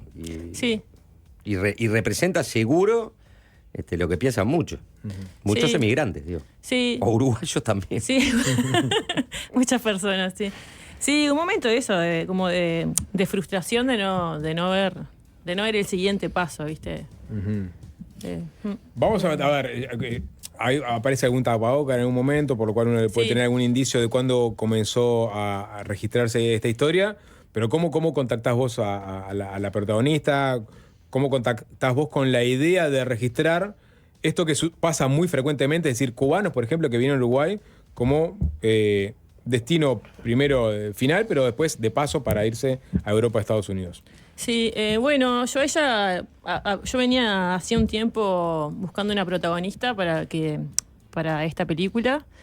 Me interesaba el tema de vincular la migración con la movilidad de las aplicaciones, aparte que me llama la atención las formas nuevas de trabajo que hay en la ciudad. Me pasan el contacto de ella, me junto con ella y enseguida ella me propone lo de hacer una película juntas. Yo nací en Suecia, mi madre es colombiana, mi padre uruguayo, entonces ahí ya hay tengo la migración metida siempre. Y en realidad arranqué a filmarla a ella porque iban a haber más protagonistas, pero ella quería quedarse en Uruguay y me interesaba eso, que era como algo que rompía esto que pasa, que llegan a Uruguay y se van, sino que ella quería quedarse acá. Entonces empecé a registrarla por papeles, digamos, y después para que se les abra la puerta a otro destino. O sea que le podías hacer un seguimiento. Sí, pero el seguimiento en teoría, ella iba a quedarse acá porque en realidad a ellos les gustaba Uruguay, ellos son del campo de allá de Cuba y les gustaba como el ritmo como tranquilo de los uruguayos. Pero todo fue como llevando para otro lado y al final se terminan yendo como todos los demás que ella decía que no iba a hacer, que ella no se quería ir, que se quería quedar acá.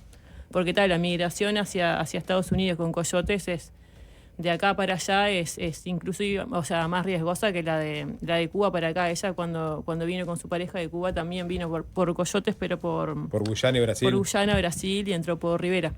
Coyote vienen a ser los guías a los que les pagás para que te vayan. Sí, son rutas en realidad que son rutas de traficantes, ¿no? Ilegales. Sí, ilegales, sí.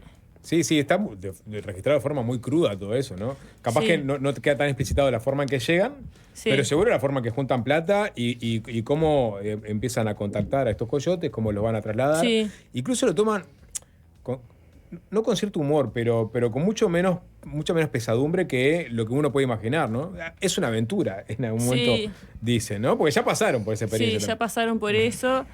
Y también es gente que viene como capaz que una realidad como de mucha precariedad y tal, es como la forma también que tienen muchas veces los centroamericanos de tomarse las cosas como metiéndole onda, alegría y no, si no, te termina cortando las venas, ¿viste? Si empezás con... Sí, eso también me gustaba de ellos como protagonistas de la película. Y bueno, dijiste, se planeaba quedar y empezaste a registrar la vida de una cubana en Uruguay. Sí. Y tuviste Que se Plot iba a quedar twist, en Uruguay. ¿no? Sí.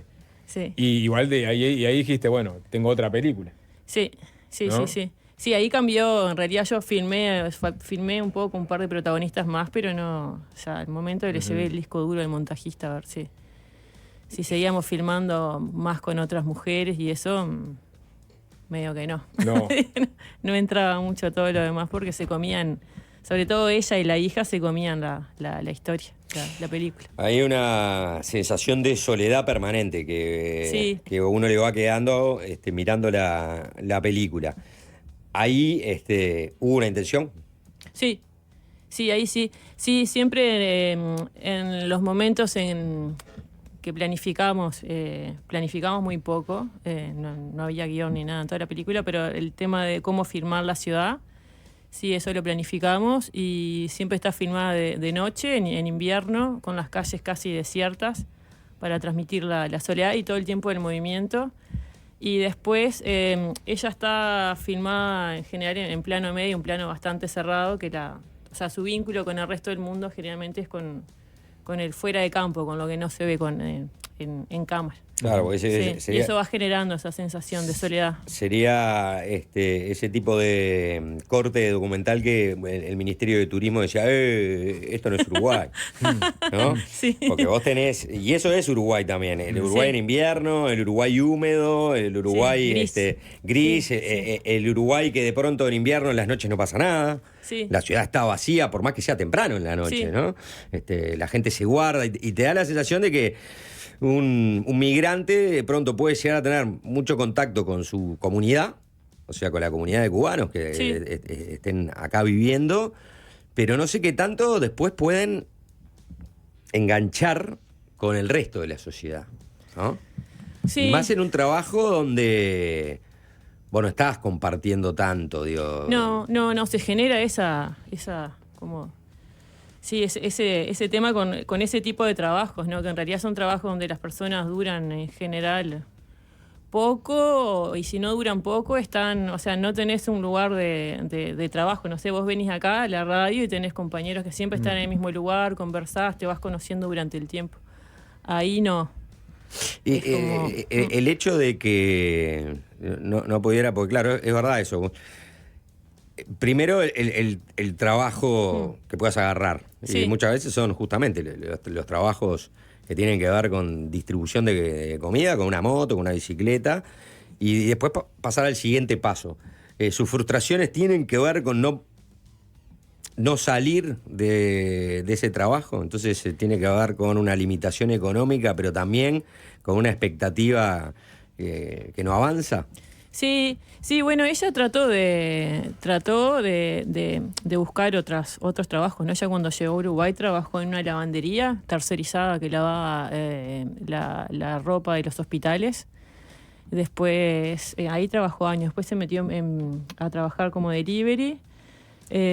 Después intentó vender comida, pero no le funcionó. Hay mucha reglamentación que ella no estaba como para sacarla, y intentaron también poner un Uber, o sea, intentó varias cosas, no aparecen en la película, pero sí. Y después hay otro tema que las personas que miran, sobre todo cubanos, cuando la situación en el país de origen está muy complicada, que hay que mandar remesa al país de origen, y es mucho dinero, claro, no es solamente mantener a la familia acá, sino que son varias familias que quedan atrás. Claro. Y es muchísima guita. Es mucha guita y por eso tiene que elaborar muchísima muchas horas.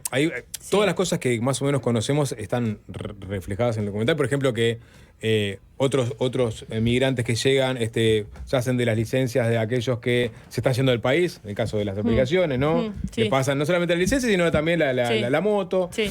Pero hay otra cosa, y ves obviamente lo que contaba Juanchi, de la soledad de estas personas que trabajan en una noche como hoy, ¿no? Inhóspita, bueno, están ahí, los accidentes frecuentes, la falta, la precariedad laboral, que no tienen seguro contra terceros, no tienen seguro propio, todo está ahí reflejado. Pero y hay algunas otras interacciones que capaz que no son tan conocidas, como por ejemplo las personas, los talleristas que trabajan para esta gente, ¿no? Ahí aparece. Y ahí sí se da una comunicación entre uruguayos, ¿no? y cubanos en este caso. Sí.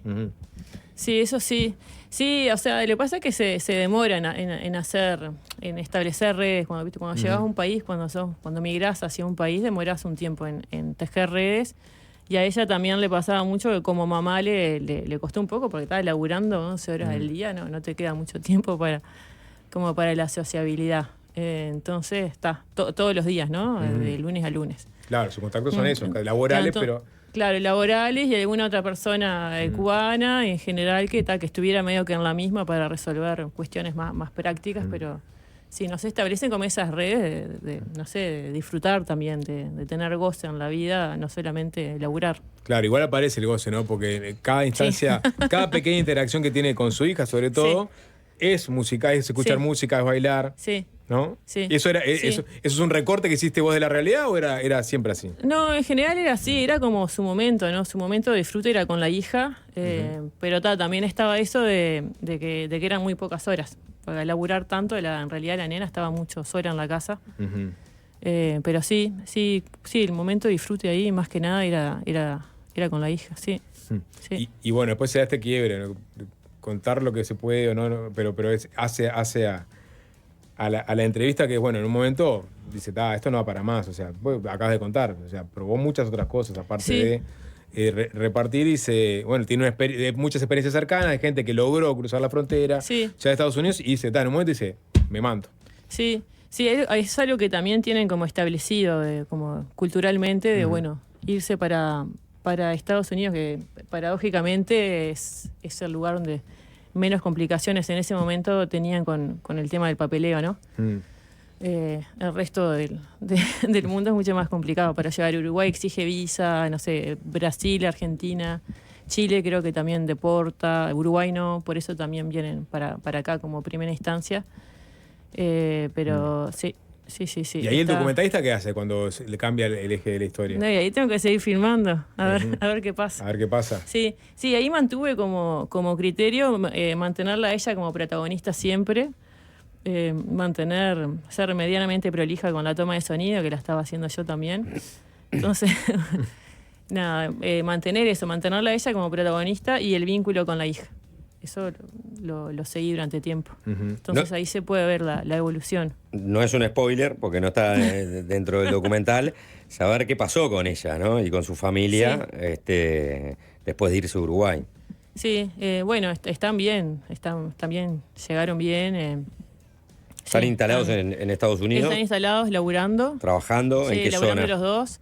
En Texas, y la niña la niña ya no es niña, ya es adolescente, tiene una beca, pues le va muy bien en matemática, le gusta mucho la robótica ahora, y tiene una beca y la verdad que le está yendo bárbaro.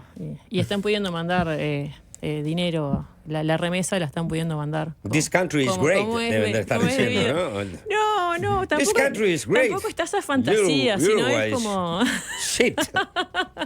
No, o sea, no está como esa fantasía de llegar y tener como cosas, sino es más bien poder mantener a toda la familia que quedó allá. Yo incluso el año pasado fui a Cuba, me encontré con ella en Cuba y conocí a la familia y sí, es campo cubano, o sea, piso de tierra, o sea, y pobreza. Mucha gente para mantener, aparte, muchísima gente. O sea, de ella ponele, dependen 12 personas mínimo. ¿Y esas 12 personas quiénes son? O sea, ¿quiénes hermana, son en la familia? La pareja, hijo, su madre, la pareja de su madre, hermanos. Que hay cuestiones básicas que acá damos como por sentado que tenemos, como ir a la farmacia y que hayan medicamentos, que allá no. Entonces todo es una calecita de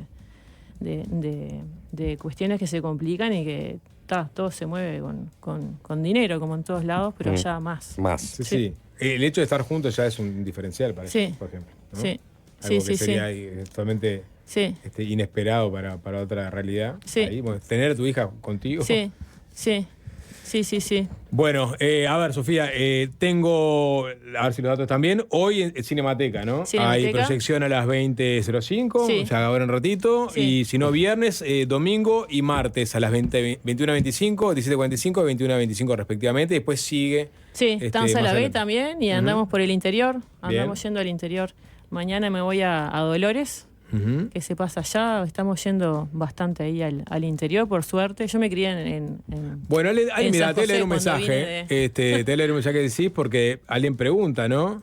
Alguien que te conoce claramente. Ah, mira. Sí, acá, a ver si no me equivoco.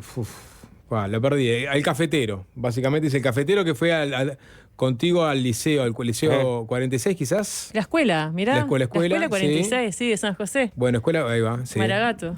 Acá tenés un Ahí va. ¿Y coterráneo. Bien. Ahora te lo leo. Cuando termine, a ver si lo encuentro, porque después llegaron muchos otros mensajes. Seguramente él también mandó un mensaje con respecto a la peli. Un sueño errante se llama. Sofía Sí. Betarte, la directora. Muchas gracias. Gracias a ustedes. Los esperamos en salas. Gracias. Ya está en el aire. Fácil desviarse. Bueno, nos vamos, pero antes de irnos vamos a escuchar un tema. Ya llega Delgado, el profe y toda su baracutanga. Nació en Ottawa, Canadá. Estuviste hace poco ahí, sapo. Sí. El próximo 30 de julio, ahora semana que viene, cumple 84 años. Se casó con una mujer de ascendencia libanesa. En un aeropuerto en Francia fue la ceremonia. Tuvo 5 hijas. No es la voz, porque la voz es Frank Sinatra. Pero él también es la voz. Así que nos vamos, cerramos acá, escuchando a Paul Anka.